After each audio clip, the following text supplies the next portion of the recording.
Selamat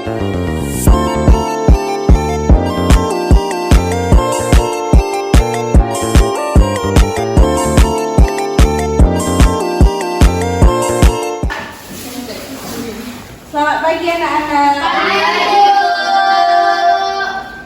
Wah, semangat sekali pada pagi hari ini.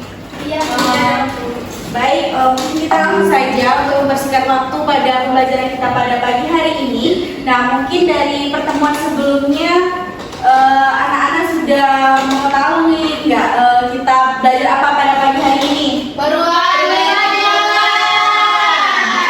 sekali. Mungkin untuk memperlancar pembelajaran kita pada pagi hari ini, kita akan berdoa yang akan dipimpin oleh ketua kelas. Mungkin boleh kepada Irma. Baik, sebelum mulai pembelajaran, ada baiknya kita berdoa. Terlebih dahulu berdoa dimulai. Berdoa selesai. Baik, terima kasih Irma. Oke, kita absen dulu ya. Mungkin ada hari ini yang tidak hadir. Hadir semua Ya. Oke, terima kasih. Di sini akan membahas tentang perubahan lingkungan. Ibu mau tanya kepada anak-anak ibu sekalian, apakah di rumah teman-teman sekalian itu ada dibedakan nggak antara sampah organik dan juga anorganik? Ada yang tidak, Bu? Ada ya, Bu? Nah, kalau yang sekali itu apa dibedain nggak antara organik dan organik? Gimana contohnya itu? Coba jelaskan. Kalau sampah organik itu sampah yang sisa makanan, kulit buah, daun-daunan diolah menjadi kompos. Kalau sampah organik itu seperti plastik, kertas, dan logam dikumpulkan lalu dipisahkan berdasarkan jenisnya. Yang selanjutnya itu anorganik berupa sampah anorganik itu botol, plastik, kardus, daur ulang dan dijual ke bank sampah. Ya, itu teman-teman bisa dijadikan motivasi. Benar sekali dan bagus sekali perbuatan yang sudah dilakukan oleh teman kita di Santari tadi dengan cara membedakan sampah organik dan juga anorganik. Ya, ada yang tahu nggak apa itu perubahan lingkungan? Saya, Bu. Ya, boleh Rira, apa itu? Jadi perubahan lingkungan adalah modifikasi atau transformasi berbagai aspek lingkungan alam, baik secara alami maupun akibat aktivitas manusia, Bu. Baik, benar sekali. Nah, di sini kita akan membahas tentang apa itu perubahan lingkungan, faktor penyebab dari perubahan lingkungan, dampak dari perubahan lingkungan, dan juga bagaimana sih solusi mengatasi dari perubahan lingkungan itu sendiri. Nah, benar sekali yang dikatakan teman kita tadi, yang disampaikan oleh Rira. Perubahan lingkungan itu merupakan perubahan pada semua aspek, yaitu pada lingkungan berupa aspek di biotik maupun abiotik. Nah, perubahan ini dapat terjadi secara alami maupun juga karena aktivitas dari manusia itu sendiri. Lalu lingkungan biotik itu mungkin dapat berupa semua makhluk hidup yang ada di dalamnya, seperti ada tumbuhan, hewan, dan juga manusia. Lingkungan abiotik merupakan benda mati yang seperti air, udara, dan juga tanah, termasuk juga iklim. Nah, ada beberapa faktor penyebab terjadinya perubahan lingkungan itu, mungkin dari aktivitas manusia dan dari alam itu sendiri. Contohnya ada faktor alam seperti bencana alam, perubahan iklim global, dan juga ada faktor manusia.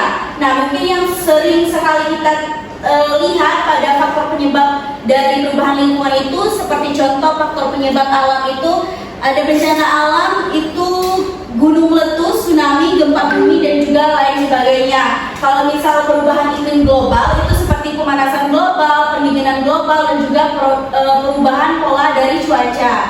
Kalau faktor dari manusia ada pencemaran, deforestasi, dan eksploitasi, serta pertambahan jumlah penduduk. Nah, pencemaran ini dapat berupa pencemaran udara, tanah, dan juga suara. Deforestasi seperti yang kita ketahui banyak sekali penebangan hutan yang ditebang secara liar dan alih fungsi hutan. Di sini dapat menyebabkan perubahan lingkungan itu sendiri. Nah, selanjutnya ada dampak dari perubahan lingkungan. Jadi ada dampak terhadap perubahan lingkungan itu ada terhadap gangguan kesehatan, bencana alam, kekurangan pangan, dan juga terjadinya konflik. Mungkin ada dari teman-teman nih dampak perubahan lingkungan yang dekat dengan kita atau bisa dilihat sehari-hari. Mungkin teman-teman ada yang tahu nggak apa itu?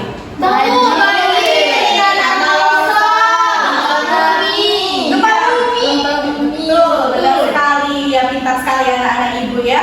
Nah, jadi bencana alam yang ada dampak dari terhadap manusia itu berupa banjir, tanah longsor, kekeringan, kebakaran, dan juga dapat menyebabkan kerusakan harta benda yang bisa mengakibatkan adanya korban jiwa.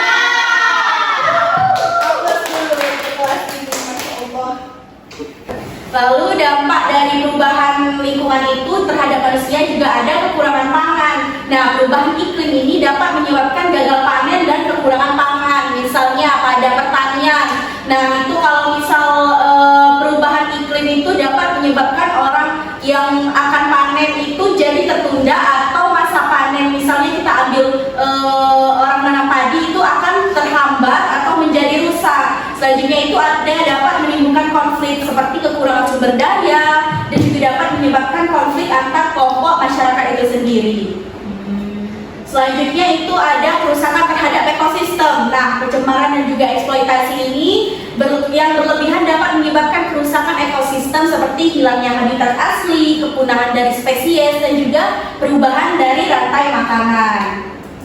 Nah, ada juga tadi faktor penyebab dan juga dampak dari perubahan lingkungan. Tentunya kita bisa melakukan solusi dari perubahan lingkungan itu sendiri. Nah, adapun solusi dari perubahan lingkungan itu ada dengan mengurangi emisi gas rumah kaca, seperti beralih ke energi yang terbarukan seperti menggunakan matahari, angin, dan juga air. Selanjutnya ada meningkatkan efisiensi energi di sektor industri, transportasi, dan juga rumah tangga, mengurangi penggunaan kendaraan pribadi, dan juga beralih ke transportasi publik. Nah, dan selanjutnya itu ada menanam pohon yang dapat menyerap karbon dioksida lebih banyak. Lalu ada melestarikan hutan, yaitu dengan menghentikan deforestasi dan juga melakukan reboisasi atau penanaman ulang. Selanjutnya ada mengelola hutan secara berkelanjutan dan juga melindungi kawasan hutan lindung. Lalu mengelola sumber daya alam secara berkelanjutan dengan cara menerapkan sistem 3R, yaitu reduce, reuse, dan juga recycle, dan mengurangi konsumsi barang-barang yang tidak ramah lingkungan. Baik, itulah tadi materi tentang perubahan lingkungan. Jadi selanjutnya di sini Ibu akan membagikan lembar kerja pada anak ibu sekalian. Dan di sini apakah sudah ada pembagian kelompok? Mau Ibu bagi sendiri? Mau Ibu yang membagikan atau kalian bagi sendiri? Ibu yang bagiin. Oke, jadi di sini kita akan dibagi menjadi 4 kelompok, yang dimana ada nanti kelompok pertama tentang pemanfaatan minyak jelantah, yang kedua ada pemanfaatan sampah daun, yang ketiga ada pemanfaatan limbah plastik, dan yang keempat ada pemanfaatan dari limbah kain perca. Nah, itu kan ada 4 kelompok yang masing-masing sudah Ibu berikan judul nih tentang pemanfaatan limbah. Nah, jadi Ibu mau memberikan LKPD berdasarkan keempat kelompok tadi.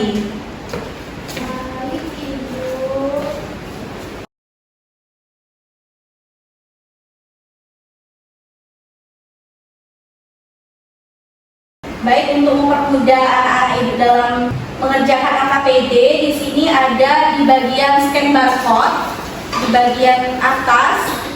Nah, di situ ada video yang ini akan Ibu tayangkan.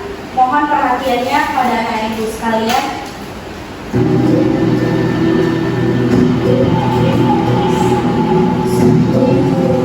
Persoalan pengelolaan sampah masih menjadi masalah pelik bagi Indonesia. Sampah hanya dikumpulkan menjadi satu, kemudian berakhir pada tempat pembuangan akhir. Akan tetapi, timbunan sampah yang gunung di lokasi tempat pembuangan akhir ini memiliki dampak buruk bagi kesehatan manusia, juga kelestarian lingkungan.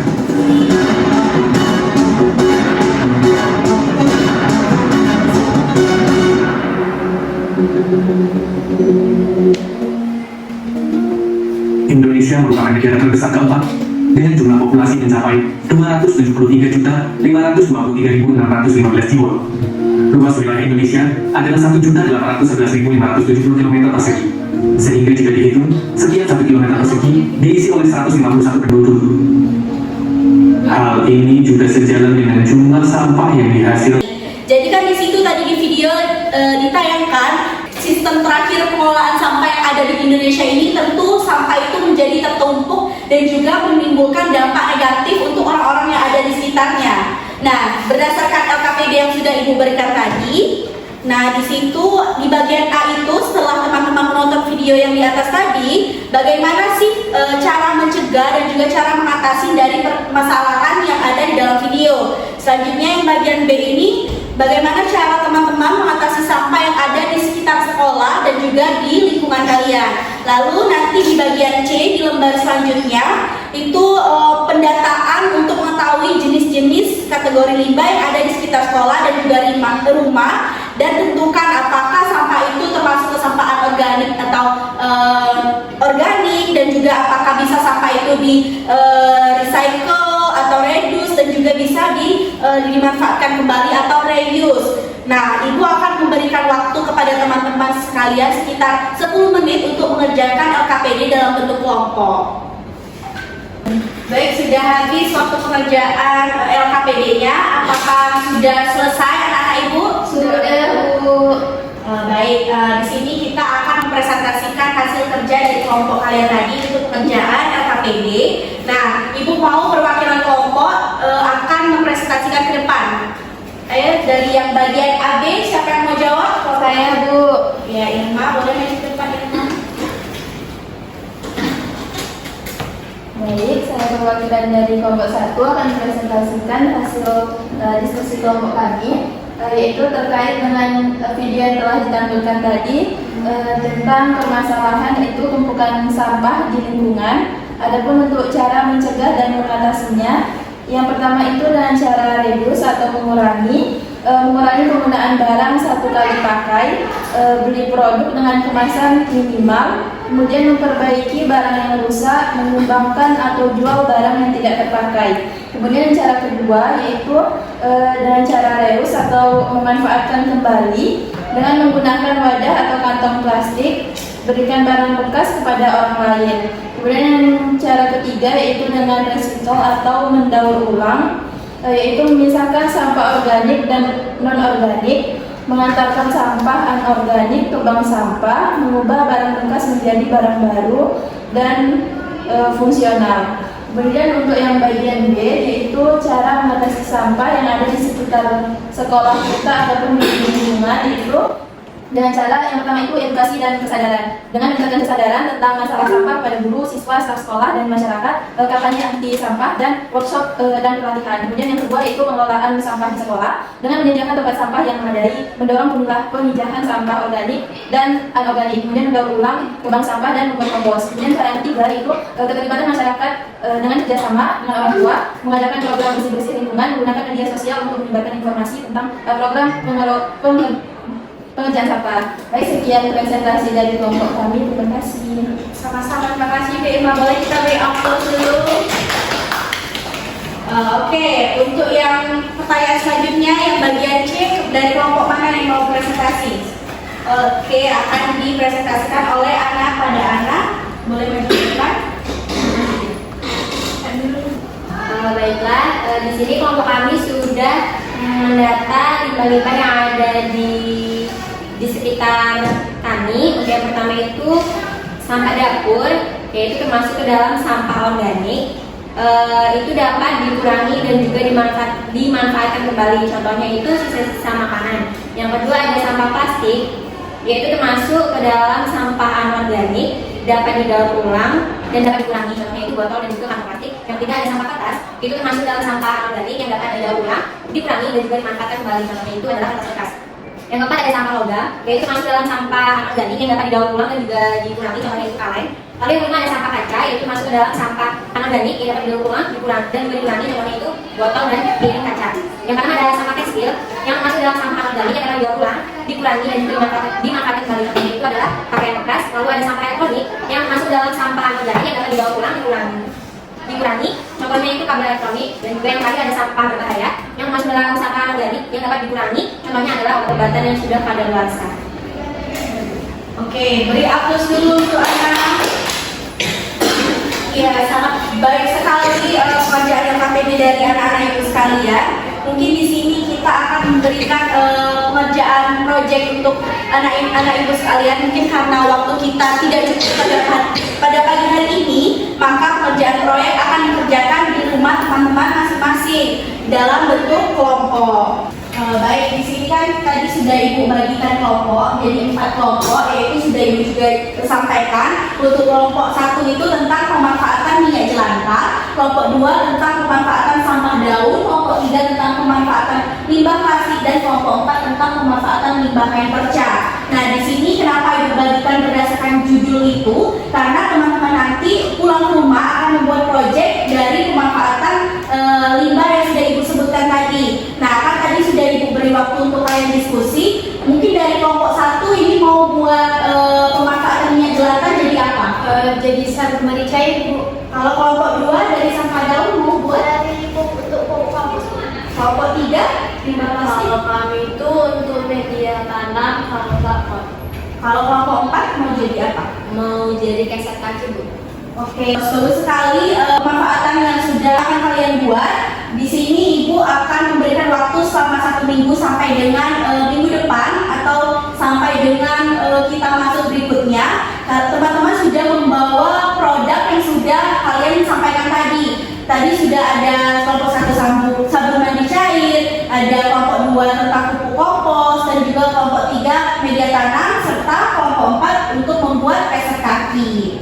Baik, sudah habis waktunya untuk kita mempelajari tentang perubahan lingkungan yang sudah Ibu sampaikan tadi. Tolong dikerjakan di rumah, dan di situ ada di LKPD itu ada teman-teman isi di bagian mendesain proyek, ada judul proyek, tujuan proyek, waktu, alat bahan, dan juga prosedurnya.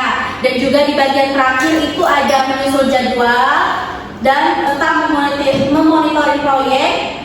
Dan yang terakhir teman-teman akan membuat laporannya, tetapi nanti laporannya akan teman-teman buat setelah kalian mempresentasikan produk yang kalian buat nanti. Mungkin itu saja yang dapat Ibu sampaikan pada pertemuan kita pada pagi hari ini. Maka kita akan tutup dengan doa yang akan dipimpin oleh ketua kelas. Baik semuanya, sebelum kita mengakhiri kajian ini, mari kita berdoa semoga adanya semakin dimulai. Doa selesai. Baik, terima kasih Rindu. Ibu ucapkan juga kepada anak-anak ibu sekalian terima kasih atas partisipasi dan juga keaktifan pada pagi hari ini. Coba kita beri aplaus dulu. Oke, teman-teman semangat lagi untuk belajar pada minggu depan, dan semangat juga untuk mengerjakan proyek yang akan teman-teman buat di rumah. Ibu akhiri dengan wassalamualaikum warahmatullahi wabarakatuh. Terima kasih. Waalaikumsalam. Yeay.